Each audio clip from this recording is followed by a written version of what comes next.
আকাশবাণী শিলচর আঞ্চলিক সংবাদ পড়ছি মৌসুমী ধর। আজকের বিশেষ খবর হল, প্রথম পর্যায়ে লোকসভা নির্বাচনের জন্য আগামীকাল থেকে বিভিন্ন রাজনৈতিক দলের মনোনয়নপত্র দাখিলের তৎপরতা। আগামী বুধবার মনোনয়নপত্র দাখিলের শেষ দিন। নির্বাচন সংক্রান্ত নথিপত্র ও ভোটার তালিকার জন্য কাগজের ব্যবহার হ্রাস করতে রাজনৈতিক দলগুলো সহ সংশ্লিষ্ট কর্তৃপক্ষকে নির্বাচন কমিশনের নির্দেশ।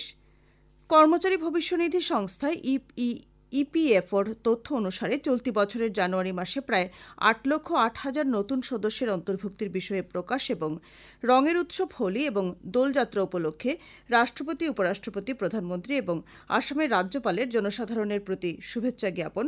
বরাক উপত্যকায় চিরাচরিত আচার অনুষ্ঠানের মাধ্যমে দোল উৎসব পালিত।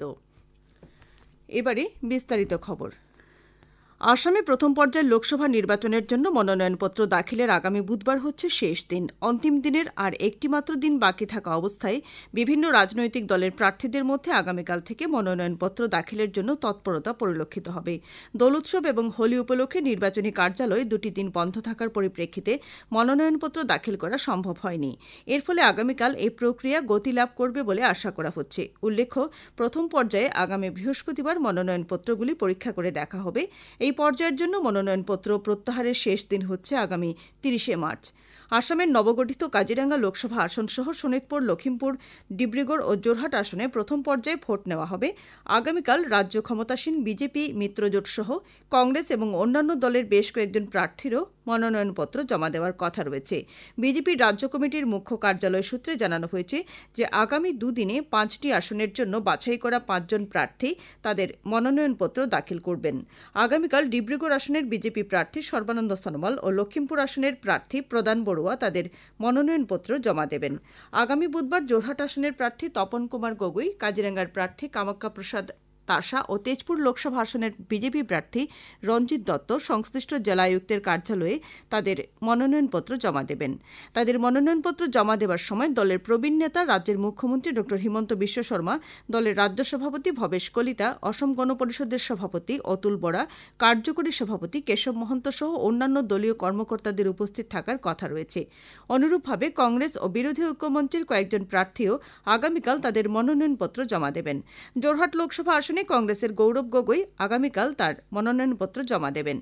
আসাম প্রদেশ কংগ্রেস কমিটির সভাপতি ভূপেন বরা মনোনয়নপত্র দাখিলের সময় উপস্থিত থাকবেন।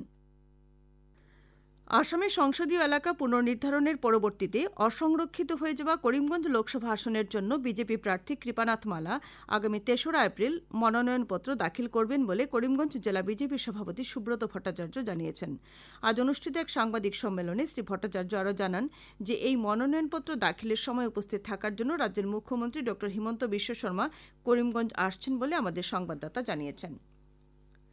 আসন্ন লোকসভা নির্বাচনের জন্য দেশের বিভিন্ন রাজনৈতিক দল চলচ্চিত্র, সাংস্কৃতিক ও ক্রীড়া জগতের বেশ কয়েকজন তারকাদের প্রার্থিত্ব প্রদান করেছে। এর আগেও চলচ্চিত্র ও ক্রীড়া জগতের বহু তারকাই সংসদ সদস্য হিসেবে নির্বাচিত অথবা মনোনীত হয়েছেন। হেমা মালিনী, জয়া বচ্চন, সচিন তেন্ডুলকর, জয়াপ্রদা, রেখা, জয়ললিতা, নবজিৎ সিং সিধু সহ বহু তারকাই সংসদে দেশের প্রতিনিধিত্ব করেছেন। এবারে বিজেপি হিমাচল প্রদেশের মান্ডি লোকসভা আসন থেকে কঙ্গনা রানাওয়াত, মিরাট থেকে অভিনেতা অরুণ কুমার গোবেলকে প্রার্থী করেছে। বিজেপির ঘোষণা করা 111 জন পঞ্চম প্রার্থী তালিকায় তাদের নাম অন্তর্ভুক্ত হয়েছে। এদিকে পশ্চিমবঙ্গে তৃণমূল কংগ্রেস দল ক্রিকেটার কীর্তি আজাদ, ইউসুফ পাঠান সহ চিত্রতারকা শত্রুঘ্ন সিনহাকে প্রার্থী করা হয়েছে। নির্বাচন কমিশন আসন্ন লোকসভা এবং বিধানসভা নির্বাচনের সময় পরিবেশ বান্ধব নির্বাচনের পক্ষে মত প্রকাশ করেছে। কমিশন নির্বাচন সংক্রান্ত নথিপত্র তথা ভোটার তালিকার জন্য কাগজের ব্যবহার হ্রাস করতে রাজনৈতিক দলগুলো সহ সংশ্লিষ্ট কর্তৃপক্ষকে নির্দেশ দিয়েছে। কমিশন ই-বুক সহ ই-ডকুমেন্টের ব্যবহার এবং কাগজের উভয় পিঠের ব্যবহার ও সঠিক বিন্যাসের উপর গুরুত্ব আরোপ করেছে। আসন্ন নির্বাচনের সময় যোগাযোগের জন্য বৈদ্যুতিক মাধ্যমের ব্যবহার করতে সবাইকে উৎসাহিত করার উদ্দেশ্যে এই নির্দেশনা জারি করা হয়েছে।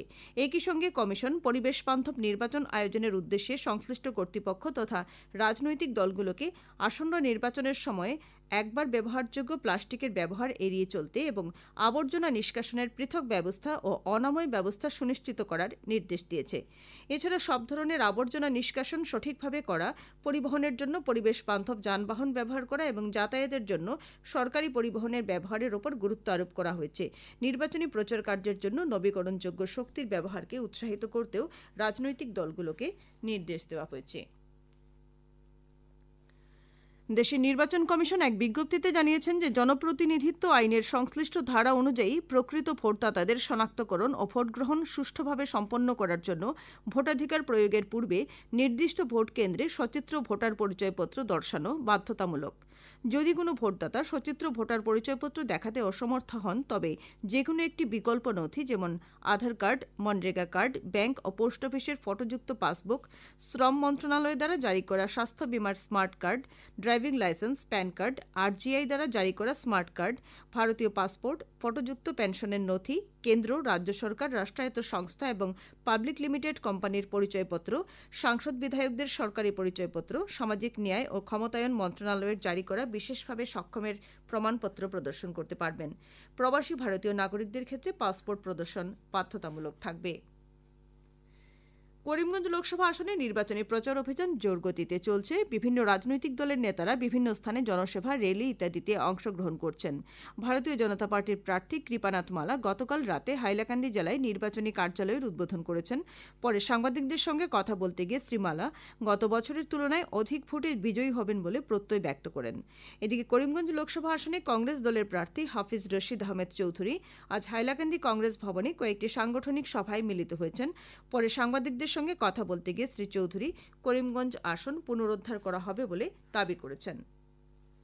কাছাড় জেলার এসভিইপি সেলের দায়িত্বপ্রাপ্ত আধিকারিক এক বিজ্ঞপ্তিতে জানিয়েছেন যে আগামী ২৭ মার্চ সকাল ১১টায় বরখলা মডেল সরকারি কলেজে ভোটার সচেতনতা কার্যসূচি অনুষ্ঠিত হবে। বিজ্ঞপ্তিতে এই সচেতনতা ও কার্যসূচিতে সর্বস্তরের জনসাধারণকে অংশ নেওয়ার জন্য অনুরোধ জানানো হয়েছে। খবর প্রচারিত হচ্ছে আকাশবাণী শিলচর কেন্দ্র থেকে।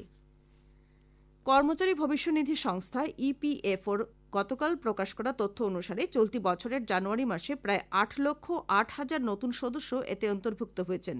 কেন্দ্রীয় শ্রম মন্ত্রণালয় এক বিবৃতিতে জানিয়েছে যে এই সময়ের মধ্যে পঞ্জীয়ন হওয়া মোট সদস্যের ৫৬%-এরও বেশি সদস্য হচ্ছেন ১৮ থেকে ২৫ বছর বয়সের মধ্যে। মন্ত্রণালয়ের প্রকাশ করা তথ্য অনুসারে সংগঠিত ক্ষেত্রে নতুন করে যোগদান করা লোকেদের অধিকাংশই হচ্ছেন যুবক যুবতী এবং প্রথমবারের জন্য কর্মসংস্থান লাভ করা ব্যক্তি। ইপিএফওর প্রকাশ করা লিঙ্গভিত্তিক বিশ্লেষণের মাধ্যমে জানা গেছে যে ৮,০৮,০০০ নতুন সদস্যের মধ্যে ২,০৫,০০০ হচ্ছেন মহিলা। সমগ্র দেশে আজ উৎসাহ উদ্দীপনায় রঙের উৎসব হোলি পালিত হচ্ছে। এই উৎসব অশুভ শক্তির ওপর শুভ শক্তির জয়কে দর্শায়। আজকের এই দিনে মানুষ একে অপরকে নানা রঙের আবির লাগিয়ে শুভেচ্ছা বিনিময় তথা গুরুজনদের আশীর্বাদ কামনা করে। রাষ্ট্রপতি দ্রৌপদী মুর্মু, উপরাষ্ট্রপতি জগদীপ ধনকর, প্রধানমন্ত্রী নরেন্দ্র মোদী হোলি উপলক্ষে জনসাধারণকে শুভেচ্ছা জ্ঞাপন করেছেন।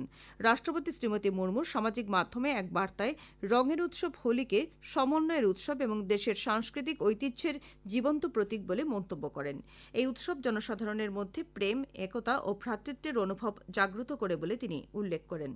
উপরাষ্ট্রপতি শ্রী ধনকর এই উৎসব ভ্রাতৃত্বের বন্ধনকে সুদৃঢ় করে তুলবে বলে মন্তব্য করেন।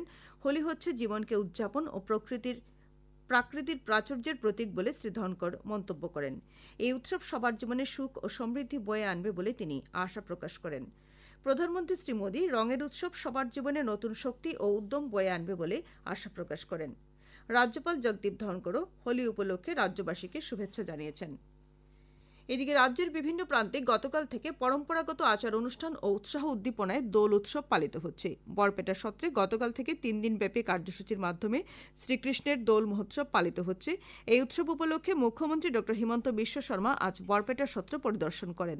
কামরূপ জেলার ঐতিহ্যমণ্ডিত দোল গোবিন্দ মন্দিরেও গতকাল থেকে ৫ দিনব্যাপী কার্যসূচির মাধ্যমে দোল উৎসব পালিত হচ্ছে।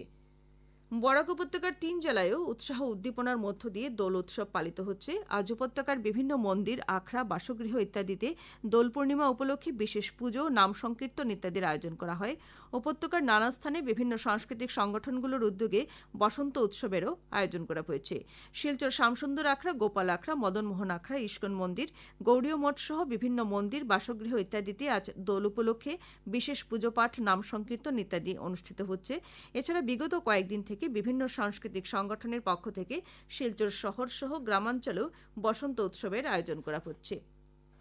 ডিমা হাসাও জেলায়ও আজ রঙের উৎসব হোলি উপলক্ষে জনসাধারণের মধ্যে উৎসাহ ও উদ্দীপনা পরিলক্ষিত হয়েছে। জনসাধারণ নিজেদের সংস্কৃতি ও পরম্পরা বজায় রেখে একে অপরকে আবির মাখিয়ে শুভেচ্ছা বিনিময় করতে দেখা গেছে। এছাড়া জেলার বিভিন্ন মন্দিরে এই উৎসব উপলক্ষে বিশেষ পুজোরও আয়োজন করা হয়েছে। কাছাড় মানবাধিকার সংস্থার পক্ষ থেকে সোনাইয়ের বিশিষ্ট শিক্ষাবিদ তথা সংস্থার প্রাক্তন সহসভাপতি মনির উদ্দিন লস্করের মৃত্যুতে গভীর শোক প্রকাশ করা হয়েছে।